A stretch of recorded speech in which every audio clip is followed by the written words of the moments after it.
મિત્રો, યુનિવર્સલ સ્કૂલના ઓનલાઈન શિક્ષણમાં આપ સૌનું હાર્દિક સ્વાગત છે. મિત્રો, આપણે ધોરણ 8 સ્વાધ્યાય 8 રાશિઓની તુલનાની ચર્ચા કરી રહ્યા હતા, જેમાં લેક્ચર નંબર 7માં આપણે ચક્રવૃદ્ધિ વ્યાજ શું છે, ચક્રવૃદ્ધિ વ્યાજની ગણતરી કેવી રીતે થાય એની થોડીક એવી ચર્ચા કરી હતી. એક પ્રકારનો દાખલો આપણે કરેલો હતો કે જો ચક્રવૃદ્ધિ વ્યાજ વાર્ષિક વ્યાજના દરે આપણે જો ચક્રવૃદ્ધિ વ્યાજ શોધવાનું હોય તો કઈ રીતે શોધી શકાય. સાથે સાથે જ્યારે એવી વાત થઈ હતી ત્યારે અંતમાં એવું પણ મેં કીધેલું કે ચક્રવૃદ્ધિ વ્યાજના દાખલા જો તમારે સારી રીતે કરવા હોય તો આપણી પાસે બેઝિક બે વસ્તુઓ જો હશે તો ગણતરીમાં સરળતા રહેશે. એક તો ઘડિયા અને બીજું વિભાજ્યતાની ચાવીઓ. તો આજે આપણે જે કંઈ ગણતરીઓ કરશું એમાં ઘડિયા અને વિભાજ્યતાની ચાવીઓનો પણ આપણે અંદર કઈ રીતે ઉપયોગ કરી અને ગણતરીને ટૂંકી કરી શકાય એનો પણ આજે આપણે અભ્યાસ કરવાના છીએ. તો ચાલો આજે હવે શરૂ કરીએ ચક્રવૃદ્ધિ વ્યાજ લેક્ચર નંબર 8માં સ્વાધ્યાય 8.3 દાખલા નંબર પહેલાનો સી.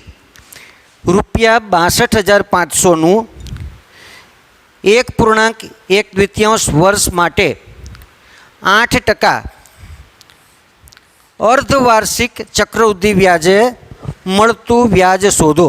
અત્યારે આપણને જે વાત કરેલી છે એ છે અર્ધવાર્ષિક ચક્રવૃદ્ધિ વ્યાજ, મતલબ કે વ્યાજની ગણતરી દર 6 માસે થતી હોય એ રીતે આપણે વ્યાજની ગણતરી કરવાની છે.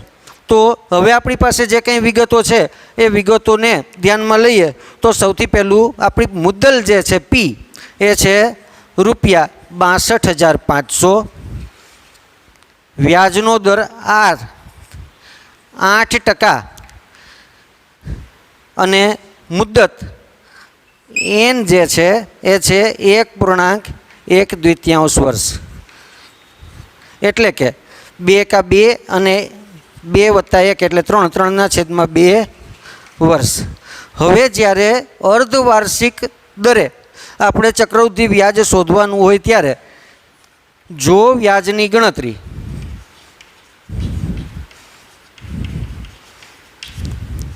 દર 6 માસે થાય તો વ્યાજનો દર અડધો કરવો અને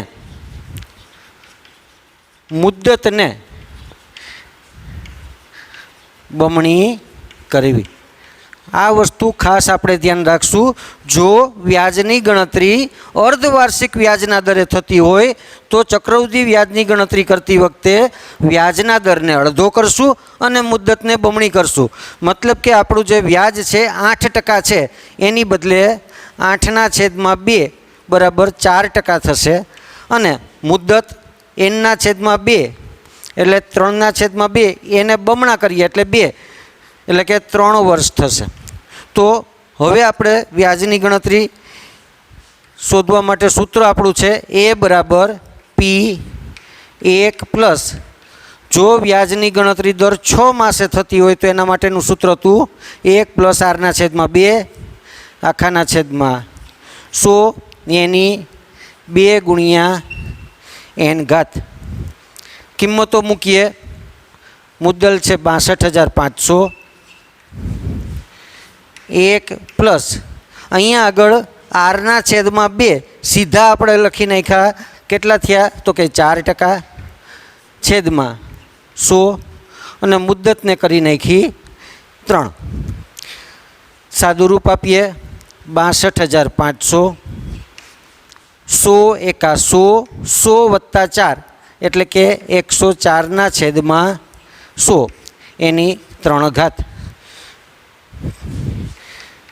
62,500 ગુણ્યા 104/100 ગુણ્યા 104/100 ગુણ્યા 104/100 104/100 એની 3 ઘાત. તો 104/100 ને આપણે 3 વખત લખ્યા. હવે શું કરવાનું છે? 2 0 કટ થઈ ગયા. આટલું તો સરળ હતું, કરી નાખ્યું. હવે છેદ ઉડાડવા પડશે. 26 ચોક 104 અને 25 ચોક 100. 4 4 ગયા એટલે 26/25. અહીંયા પણ થશે 26/25. ઓકે, તો હવે આપણી પાસે જે રકમ આવી છે એ રકમ આવી કંઈક છે 625 ગુણ્યા 104 ગુણ્યા 26 ગુણ્યા 26 છેદમાં 25 ગુણ્યા 25. હવે કઈ રીતે છેદ ઉડાડશું? તો હવે કેમ જે ગણતરી કરવાની છે, આ ગણતરીને કરવા માટે તમે જેટલું પણ વિચારી શકો ગણિતમાં એ રીતે થઈ શકે. દાખલા તરીકે કોઈ એવું ખ્યાલ છે કે 25 ગુણ્યા 25 એટલે કે 25નો વર્ગ થાય અને 25નો વર્ગ થાય 625. તો 2 25 અને 625 ઉડી ગયા. આ રીતે પણ થઈ શકે. જો તમને એવો ખ્યાલ નથી તો 25ની વિભાજ્યતાની ચાવી બરાબર યાદ રાખજો. 25ની વિભાજ્યતાની ચાવી. તો કોઈ સંખ્યાને 25 વડે નિશેષ ભાગવું છે તો કઈ રીતે ભાગી શકાય? તો કે જે સંખ્યાના છેલ્લા બે અંકો 25, 50, 75 કે 2 શૂન્ય આપેલા હોય એવી કોઈ પણ સંખ્યાઓને તમે 25 વડે નિશેષ ભાગી શકો. 25ની વિભાજ્યતાની ચાવી ફરીથી જે સંખ્યાના છેલ્લા બે અંક 25, 50, 75 કે 00 આપેલા હોય એવી કોઈ પણ સંખ્યાને તમે 25 વડે નિશેષ ભાગી શકો. તો પછી અહીંયા આગળ આપણે છેદ ઉડાડીએ તો 25, 25 × 625 પાછા 25 25 ઉડી ગયા. તો હવે આપણી પાસે જે વધ્યું એ વધ્યું 104 ગુણ્યા 26 ગુણ્યા 26. હવે જે ગુણાકાર કરવાનો છે 104 ગુણ્યા 26 ગુણ્યા 26, આનો ગુણાકાર કરતાં આપણને જે જવાબ મળશે એ હશે આપણું ચક્રવૃદ્ધિ વ્યાજ મુદ્દલ. બરાબર યાદ રાખજો. અહીંયા આગળની ગણતરી કરતાં આપણને જે રકમ મળશે એ હશે એ એટલે કે ચક્રવૃદ્ધિ વ્યાજ મુદ્દલ. પરંતુ આપણે શોધવાનું છે ચક્રવૃદ્ધિ વ્યાજ. તો ચક્રવૃદ્ધિ વ્યાજ શોધવા માટે સૌથી પહેલાં તો આપણે ચક્રવૃદ્ધિ વ્યાજ મુદ્દલની ગણતરી કરીએ. હવે ગુણાકાર કરવો પડશે 104 ગુણ્યા 26 0, 6 ચોક 24, 6 એકા 6, 4, 10નો 0 વધી 1, 7 અને 2. હજી આની સાથે બીજો એક 26નો ગુણાકાર કરવો પડશે 0, 27 દુ 54, 6 ચોક 24, 6 સત્તા 42નો બગડો વધી 4, 6 દુ 12 ને 4 16. એટલે અહીંયા જે જવાબ આવશે 4, 8 ને 2 10નો 0 વધી 1, 2 ને 1 3, 4 ને 6 10નો 0 વધી 1, 5 6 ને 1 7, 70,304. આ થઈ ગયું આપણું એ. આ જ ગણતરીને આપણે બીજી રીતે કરીએ. ફરીથી આપણે બીજી રીતે કરીએ તો 26 ગુણ્યા 26, 26નો વર્ગ અને 26નો વર્ગ કોઈ પણ સંખ્યાનો જ્યારે વર્ગ કરવો છે ત્યારે 6નો વર્ગ એટલે 36, 2નો વર્ગ એટલે કે 4 વત્તા અહીંયા એકમના સ્થાનમાં 0, 6 ગુણ્યા 2, 6 દુ 12 ને 12 ગુણ્યા 2 એટલે કે 24. તો અહીંયા સરવાળો કરીએ તો 6, 3 ને 4 7, 4 ને 2 6. તો 26નો વર્ગ આપણને મળ્યો 676. માનો કે આવી જ રીતે બીજી એક રકમ લઈએ 34. 34નો વર્ગ કરવો છે તો કઈ રીતે થશે? તો કે 4નો વર્ગ 16, 3નો વર્ગ 9, 0 અહીંયા આગળ એકમના સ્થાનમાં 0, 3 ચોક 12 ને 12 દુ ને 24. હવે સરવાળો કરીએ 6, 1 ને 4 5, 9 ને 2 11. તો 34નો વર્ગ થશે 1156. પરંતુ અત્યારે આપણે જરૂર છે 26ના વર્ગની. 26 ગુણ્યા 26 એટલે ગુણાકાર મળ્યો 676. એને ગુણ્યા 104. હવે ગુણાકાર કરીએ, એકમ દશક 100 એટલે 2 0 આવશે. 6 એકા 6, 7 એકા 7, 6 એકા 6 વત્તા અહીંયા દશકના સ્થાનમાં શૂન્ય છે એટલે કંઈ ગણતરીની જરૂર નથી, એટલે સીધું એકમ. 4 6 24 ચોગડો વધી 2, 4 7 28 ને 2 30 0 વધી 3, 6 ચોક 24 ને 3 27 એટલે કે 4 0, 6 ને 7 13 તગડો વધી 1, 7 ને 1 8 ને 2 10 0 વધી 1 એટલે 70,304. અહીંયા પણ એ જ જવાબ આવતો હતો 70,304. તો આપણું એ જે મળ્યું એ કેટલા મળ્યા તો કે 70,304. આ છે આપણા એ. પરંતુ હજી આપણે શોધવાનું છે ચક્રવૃદ્ધિ વ્યાજ. ચક્રવૃદ્ધિ વ્યાજ શોધવા માટે આપણે શું કરવું પડશે તો કે જે વ્યાજ મુદ્દલ મળેલું છે એમાંથી મુદ્દલને બાદ કરવી પડશે. ચક્રવૃદ્ધિ વ્યાજ માટેનું સૂત્ર છે CI બરાબર A માઇનસ P. એ કેટલા મળ્યા છે આપણને તો કે 70,304. 70,304 માઇનસ P કેટલા છે 62,500. 70,304માંથી 62,500 ને બાદ કરીએ તો 70,304 માઇનસ 62,500, 4 0, 3માંથી 5 નથી જતા એટલે 3ની ઉપર 10 કો, અહીંયા 0 છે તો 9, 7ની ઉપર 6, 10 ને 3 13માંથી 5 જાય એટલે વધે 8, 9માંથી 2 જાય તો 7 એટલે કે 7,804 રૂપિયા એ થશે આપણું ચક્રવૃદ્ધિ વ્યાજ થશે. ચક્રવૃદ્ધિ વ્યાજ આપણું કેટલું થઈ જશે તો કે 7,804 રૂપિયા જે થશે આપણું ચક્રવૃદ્ધિ વ્યાજ. ચક્રવૃદ્ધિ વ્યાજ શોધવા માટે ખાસ યાદ રાખવાનું છે સૌથી પહેલાં ચક્રવૃદ્ધિ વ્યાજ મુદ્દલ એટલે કે એ મળે એમાંથી આપણી જે મૂળ મુદ્દલ છે પી એને બાદ કરીએ. એમાંથી પીને બાદ કરતાં જે મળે છે એને કહેવાય ચક્રવૃદ્ધિ વ્યાજ. તો આ રીતે સ્વાધ્યાય 8.3 દાખલા પહેલાંનો સી અને આપણી જે પદ્ધતિ હતી એ પદ્ધતિ છે અર્ધવાર્ષિક રીતે, મતલબ કે વ્યાજની ગણતરી દર 6 માસે થતી હોય એ રીતે જો ચક્રવૃદ્ધિ વ્યાજની ગણતરી કરવાની હોય તો આ સૂત્ર આવશે. ને સૂત્ર કયું આવશે તો કે એ બરાબર પી કાઉન્સમાં 1+r/2 આખાના છેદમાં 100 અને એની 2 ગુણ્યા n ઘાત. આ સૂત્રની મદદથી આપણે અર્ધવાર્ષિક રીતે ચક્રવૃદ્ધિ વ્યાજની ગણતરી કરી શકીએ. તો હવે આના પછીનું આપણે બીજું એક ઉદાહરણ લઈશું. સ્વાધ્યાય 8.3માં દાખલા નંબર 1નું ઈ રકમ છે ₹10,000નું 1 વર્ષ માટે 8% અર્ધવાર્ષિક ચક્રવૃદ્ધિ વ્યાજે વ્યાજની ગણતરી કરો.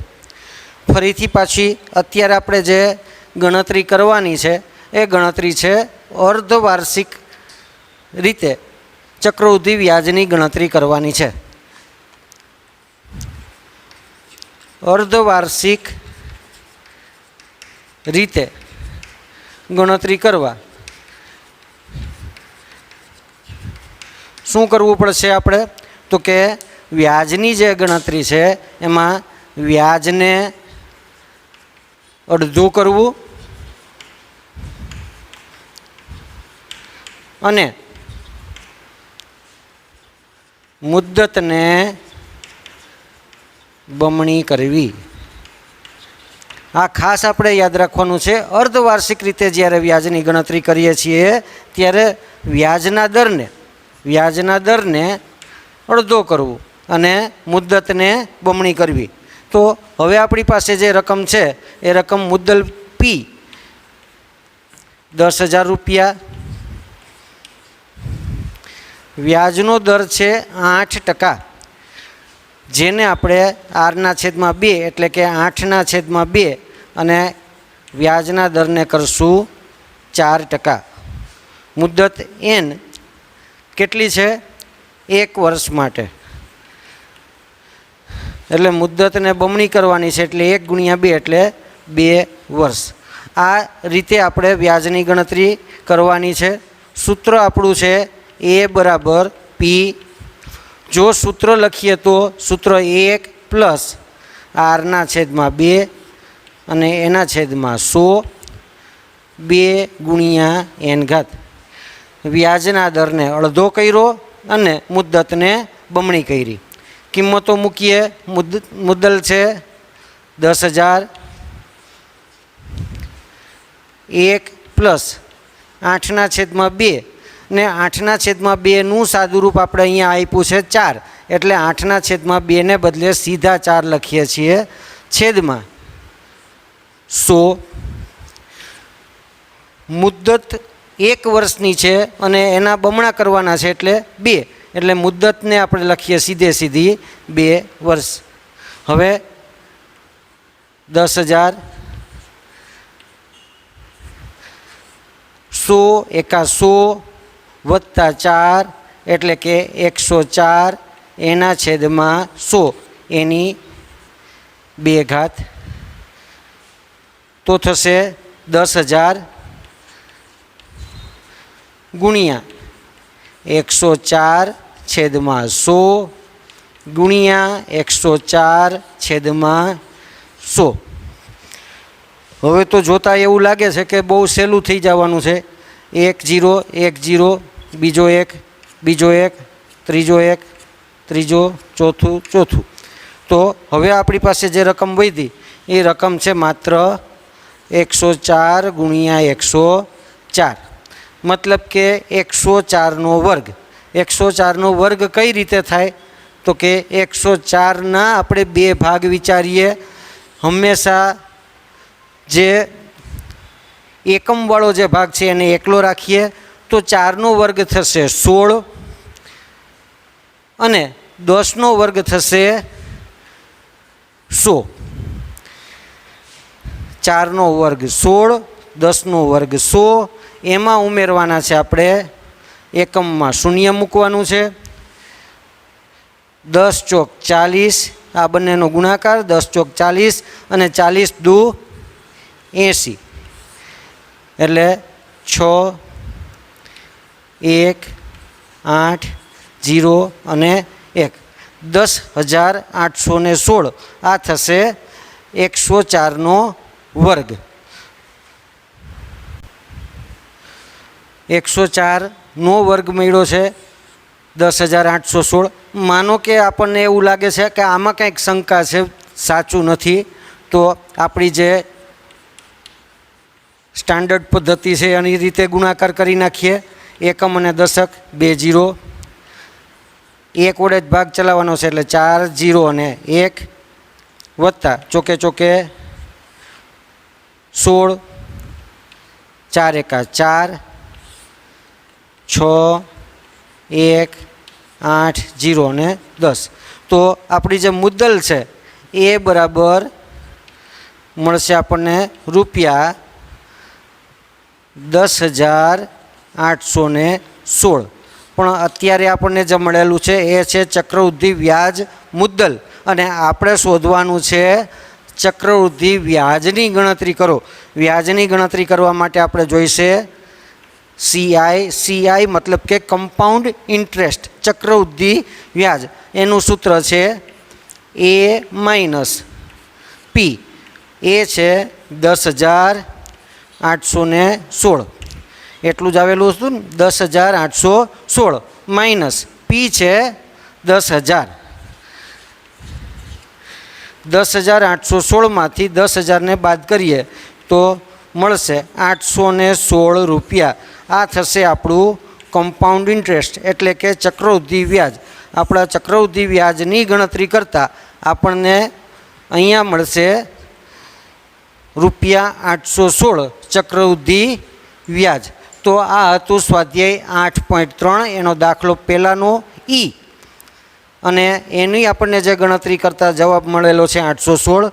મિત્રો ખાસ આજની જે રીત હતી એને ખાસ ધ્યાનમાં રાખવાની છે. જ્યારે વ્યાજની ગણતરી આપણે દર 6 મહિને કરીએ છીએ ત્યારે ચક્રવૃદ્ધિ વ્યાજ શોધવા માટે શું કરવાનું છે? તો કે અર્ધવાર્ષિક રીતે જ્યારે ચક્રવૃદ્ધિ વ્યાજની ગણતરી કરીએ ત્યારે વ્યાજના દરને અડધો કરશું અને મુદ્દતને બમણી કરવાની છે. ફરીથી પાછું વ્યાજના દરને અડધો કરવાનો અને મુદ્દતને બમણી કરી અને સાદુરૂપ આપવાનું છે. સાથે સાથે ફરીથી પાછું વિભાજ્યતાની ચાવીઓને પણ ખાસ ધ્યાનમાં રાખવાનું છે. ગુણાકાર, ભાગાકાર જો તમે સરળતાથી સારી રીતે સ્પીડમાં કરી શકશો. હજી પણ આપણે એક 25ની વિભાજ્યતાની ચાવીને પણ યાદ રાખવાની છે. ફરીથી કહું છું, 25ની વિભાજ્યતાની ચાવી જે સંખ્યાના છેલ્લા બે અંકો 25, 50, 75 કે 00 આવતા હોય એવી સંખ્યાઓને તમે સહેલાઈથી 25 વડે નિશેષ ભાગી શકો. આ એક વસ્તુ યાદ રાખશું. સાથે સાથે આપણે જે વર્ગ કરવાની પદ્ધતિઓ છે એને પણ યાદ રાખશું. અને હવે આપણે ફરીથી પાછું એક ઉદાહરણ લઈએ કે જેથી આપણે જે બે વસ્તુઓની વાત કરી, 25ની વિભાજ્યતાની ચાવી અને સાથે સાથે વર્ગ કરવાની જે પદ્ધતિ, એનો પણ ફરીથી આપણે એક વખત ઉપયોગ કરી અને એક ત્રીજા ઉદાહરણ દ્વારા આપણે એ વસ્તુને સમજવાનો પ્રયત્ન કરીએ. દાખલા નંબર 5 એનો બીજો મુદ્દો છે. વાસુદેવન ₹60,000 ને 12% દરે પ્રતિ વર્ષ અર્ધવાર્ષિક ચક્રવૃદ્ધિ વ્યાજે રોકે છે, તો તેને 1 વર્ષ પછી કેટલી રકમ મળશે? અહીંયા પ્રશ્ન છે કેટલી રકમ મળશે. કેટલી રકમ મળશે જ્યારે કીધું છે ત્યારે આપણે માત્ર ચક્રવૃદ્ધિ વ્યાજ મુદ્દલ મતલબ કે એની જ ગણતરી કરવાની થાય. વિગત આપણી પાસે છે. એક તો મુદ્દલ પી જે છે એ છે ₹60,000, વ્યાજનો દર આર છે 12% અને મુદ્દત એન છે 1 વર્ષ. સાથે સાથે આપણને એવું કીધું છે પ્રતિ વર્ષ અર્ધવાર્ષિક ચક્રવૃદ્ધિ વ્યાજ એટલે કે વ્યાજની ગણતરી દર 6 માસે થાય ત્યારે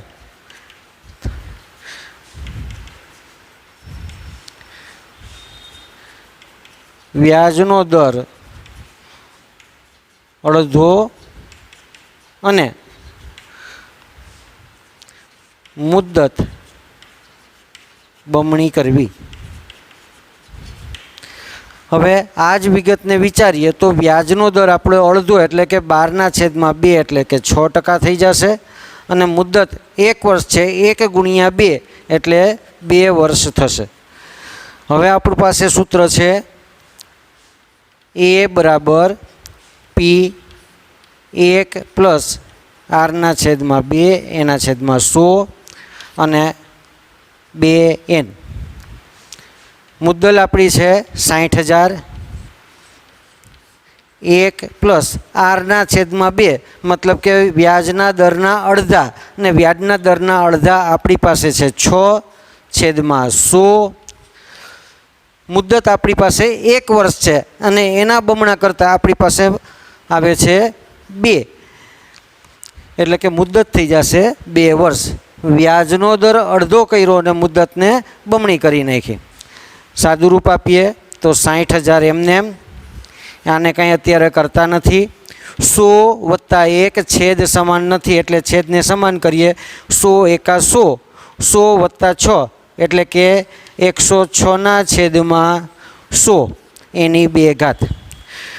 અહીંયા આગળ 106/100 એની 2 ઘાત આપેલી છે એટલે 60,000 ગુણ્યા 106/100 ગુણ્યા 106/100 આ રીતે થશે.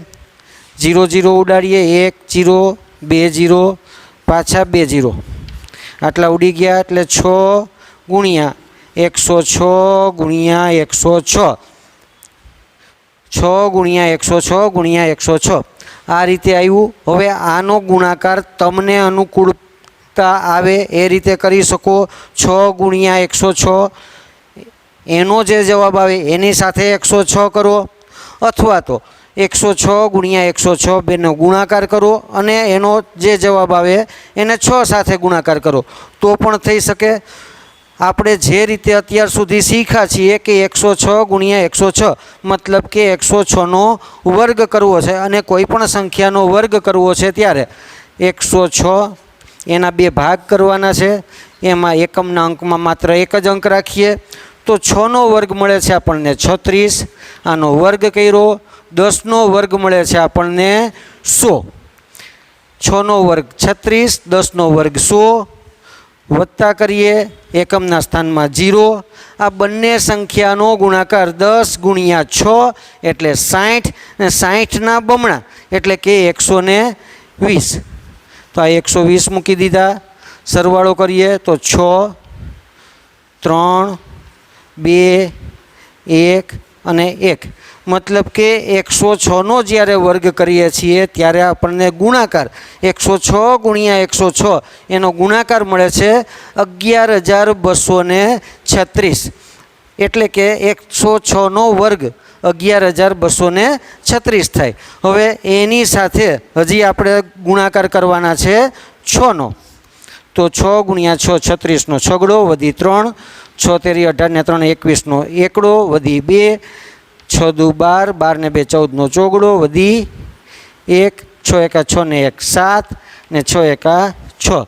તો આપણો જે જવાબ થઈ જશે એ થશે 67,416 રૂપિયા. આ થશે આપણું વ્યાજ મુદ્દલ. આપણને એવું કહેવામાં આવેલું છે કે 1 વર્ષ પછી કેટલી રકમ મળશે. કેટલી રકમ મળશે એવી જ્યારે વાત કરીએ છીએ ત્યારે એ રકમ કઈ હોય તો કે જે મુદ્દલ છે મુદ્દલની સાથે વ્યાજ ઉમેરીએ આ બેય ભેગું થાય એટલે કે જે વ્યાજ મુદ્દલ મળે છે એ રકમ એટલે કે એ બરાબર થશે 67,416 રૂપિયા. તો આ રીતે આજે આપણે કર્યું છે અર્ધવાર્ષિક દરે ચક્રવૃદ્ધિ વ્યાજની ગણતરી કઈ રીતે થાય.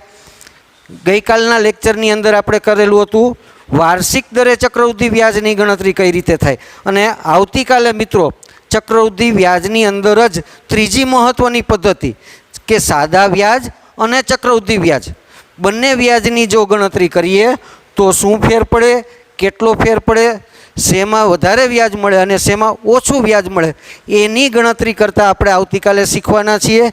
આજના દિવસમાં માત્ર અર્ધવાર્ષિક દરે આપણે ચક્રવૃદ્ધિ વ્યાજની ગણતરી કઈ રીતે થાય એ સમજ્યા ને એની અંદર જે મહત્ત્વની વસ્તુ અત્યારે આજે શીખ્યા છીએ કે કોઈ પણ સંખ્યાના વર્ગને કઈ રીતે સ્પીડમાં ગણતરી કરી શકાય એને પણ આપણે ધ્યાનમાં રાખશું.